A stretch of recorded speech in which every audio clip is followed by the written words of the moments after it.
Europe 1, 7h45. En plein scandale des comptes secrets en Suisse, un témoignage fort ce matin, celui de Nicolas Forissier. Il a dénoncé les magouilles dans la banque UBS. Il est votre invité, Thomas. C'est l'interview vérité d'Europe 1. Bonjour Nicolas Forissier. Bonjour monsieur. Vous avez été le premier à dénoncer l'évasion organisée, structurée, presque institutionnalisée au sein de votre banque de l'époque, UBS, banque suisse. Aujourd'hui, est-ce que vous êtes surpris de voir qu'il se passait peu ou prou la même chose chez HSBC ? Absolument pas. Le modèle est un copier-coller. Toutes les banques le faisaient, je vous le disais il y a un an. Vous avez la certitude. Ici, hein, ouais. J'étais venu ici, je vous annonçais il y a un an ce qui allait se passer. Et vous voyez bien que après UBS, c'est HSBC. Il y en aura d'autres, bien évidemment, parce qu'elles ont eu les mêmes pratiques durant la même décennie. Toutes les banques le faisaient, toutes les banques suisses ou les banques françaises aussi sont impliquées dans cette affaire ? J'ai bien dit toutes les banques, pas simplement que suisses, les banques françaises le faisaient également. Quel est leur rôle aux banques françaises ?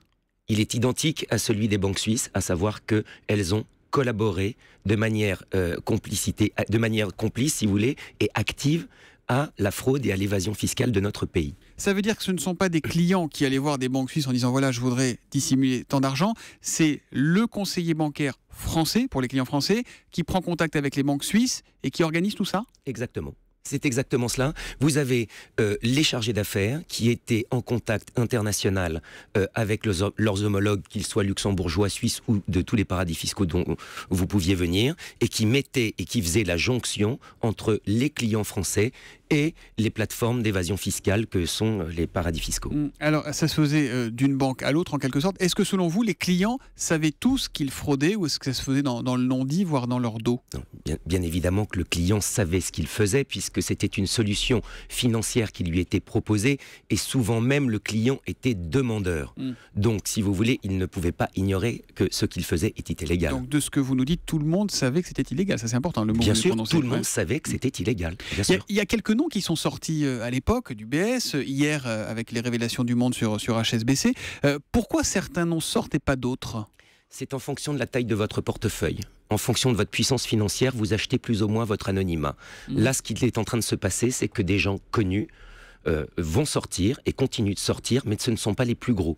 Les plus gros sont déjà partis ailleurs et sous d'autres cieux, que ce soit en Asie ou dans les paradis fiscaux des Bahamas, mais ceux-là, vous ne les retrouverez jamais, parce qu'ils se sont garantis un anonymat avec des structures financières extrêmement importantes et opaques. Et vous pensez qu'il y a d'autres noms, d'autres stars, d'autres politiques français qui sont concernés ? Nous sommes au dernier étage de la fusée. C'est ce que je me plais à répéter. Et c'est bien ce qui gêne maintenant. Tout est une question de volonté politique. La politique est arrivée devant elle-même, à savoir qu'elle va devoir, elle aussi, y passer. Et les hommes politiques devront eux aussi faire étal de leur transparence financière. Vous avez eu, vous, à l'époque, chez UBS, des noms devant les yeux. Est-ce qu'il y a des politiques, des membres du gouvernement aujourd'hui qui étaient sur ces listings et qui n'ont pas encore été inquiétés ? Alors, il n'y a pas de membres du gouvernement actuel, comme je vous le disais. En revanche, des hommes politiques, oui. De premier plan ? Ils ont été de premier plan. Ils ont été de premier plan. Vous pensez à qui ? Je ne peux pas vous le dire parce que c'est sous le coup d'une instruction judiciaire et je ne peux pas vous le révéler, mais il y a des hommes politiques de premier plan. Oui. Donc, ça veut dire que si c'est sous une instruction judiciaire, ce sont des noms qui sortiront. Tous les noms sortiront, monsieur Soto. Si ce que vous dites est exact. Tout est exact et tout sortira. Michel Sapin, le ministre des Finances, disait hier il faut solder le passé, mais j'ai le sentiment qu'il y a vraiment aujourd'hui un état d'esprit différent. Vous avez ce sentiment, vous aussi, ou pas ? Est-ce qu'il y a vraiment un grand ménage qui a commencé ou est-ce que c'est juste l'écume des vagues, là ? Vous avez raison, c'est-à-dire que c'est un peu à la fois l'écume des vagues, il y a une véritable volonté politique de la part de certains sénateurs, je pense notamment à M. Bocquet ou au député M. Gallu. Il y a une véritable volonté politique de ces hommes-là qui ont envie d'aller vers la transparence. Le seul problème, c'est que leurs propres collègues sont touchés. Donc, il va falloir trouver le moyen de contourner la commission d'investigation fiscale qui est le fameux verrou de Bercy pour que les gens dont vous voulez les noms, les plus gros, les plus connus, puissent sortir en toute transparence. Pour qu'on comprenne bien, ça veut dire quoi ? Que des politiques se protègent entre eux, que ce sont des politiques qui bloquent les procédures ? Bien sûr, bien sûr. Y compris au niveau de Bercy ? Bien sûr.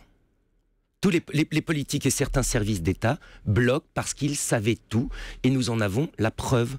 Nous en avons la preuve, des services policiers ont bloqué les enquêtes. C'était volontaire. Quelle preuve vous avez de tout ça ? Mais parce que ce sont des officiers de police eux-mêmes qui sont allés témoigner devant la justice. Et les juges le savent très bien. Ça veut dire qu'aujourd'hui, à Bercy et plus haut, au sommet de l'État, on sait exactement qui est concerné. Tout à fait. Tout le monde. Tout le monde. Donc ils n'apprendront jamais rien dans les révélations du Monde ou d'autres journaux. Alors, ils apprendront, mais ça, c'est ce que je serais tenté de dire, c'est ce qui fait plaisir, parce qu'on donne en pâture des gens qui, finalement, n'ont pas fait grand mal ou grand chose. C'est pas les plus gros.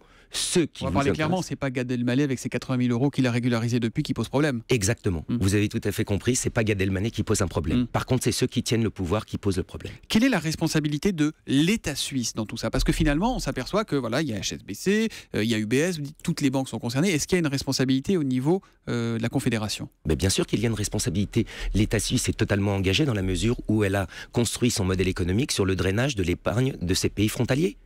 Donc, si vous voulez, cet argent qui est allé financer les économies des autres pays est de l'argent qui n'est pas présent chez nous.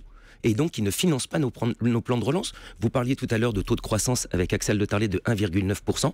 On ne crée pas d'emplois d'ici 2030 à 1,9% de croissance. Le modèle économique ne le tient pas. Ce n'est pas possible. Donc, il faut récupérer cet argent pour financer nos plans de croissance et de développement stratégique. Alors, on va aller au bout. L'État suisse a une responsabilité. Toutes les banques sont concernées, nous dites-vous, les Suisses et les Françaises pour ce qui nous concerne. Est-ce que l'État français est complice ou a été complice de cette situation? Il l'a été.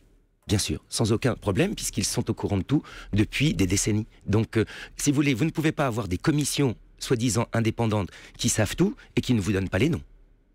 Merci Nicolas Forissier d'être venu témoigner en direct sur Europe 1 ce matin. Tout à l'heure, Christian Eckert, le secrétaire d'État au budget, répondra à ce que vous avez dit puisqu'il sera l'invité de Jean-Pierre Elkabbach à 8h20 pour l'interview politique d'Europe 1. Merci et bonne journée à vous. Merci à vous.